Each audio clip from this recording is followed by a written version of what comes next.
భద్రాద్రి కొత్తగూడెం జిల్లాలో నల్ల బ్యాడ్జీలు ధరించి కలెక్టరేట్ వద్ద ఉద్యోగ గెజిట్ అధికారులు ఉపాధ్యాయ కార్మిక పెన్షనర్ల జేఏసీ ఆధ్వర్యంలో నిరసన తెలిపారు.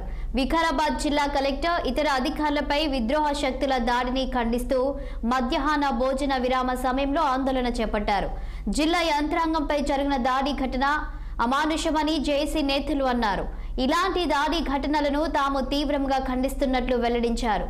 ఉద్యోగులు కూడా ప్రజల్లో భాగమేనన్న జేఏసీ నేతలు ప్రభుత్వ సంక్షేమ పథకాలను ప్రజల్లోకి తీసుకెళ్లి ఉద్యోగులు కృషి చేస్తున్నారని తెలిపారు. ఫార్మా కంపెనీ ప్రజా అభిప్రాయ సేకరణ కోసం వెళ్లిన జిల్లా కలెక్టర్ ఇతర అధికారులపై కొంతమంది విద్రోహ శక్తులు పథకం ప్రకారమే దాడి చేశారని మండిపడ్డారు.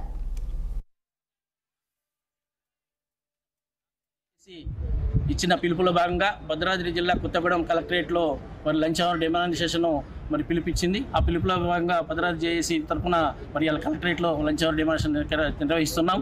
మరి ఈ నిరసనలో భాగంగా మరి వికారాబాద్ కలెక్టర్ గారు మరి తోటి ఉద్యోగుల్ని మరి రాష్ట్ర అధికారులు రాష్ట్ర ముఖ్యమంత్రి గారి మరి కాన్స్టిట్యూషన్లో మరి అక్కడ ల్యాండ్ ఎక్విజిషన్ ఫార్మసిటీని పెట్టడం కోసం ల్యాండ్ ఎక్విజిషన్ కోసం కలెక్టర్ గారికి ఆదేశాలు ఇచ్చారు. మరి రైతులతోటి మాట్లాడటానికి రైతుల వద్దకు వెళ్ళారు. మరి అక్కడ వెళ్ళిన సందర్భంలో కలెక్టర్ గారి మీద మరి కొంతమంది దుండగులు దాడి చేయడం జరిగింది. పక్కన పోయిన అధికారుల మీద కూడా దాడి చేయడం జరిగింది.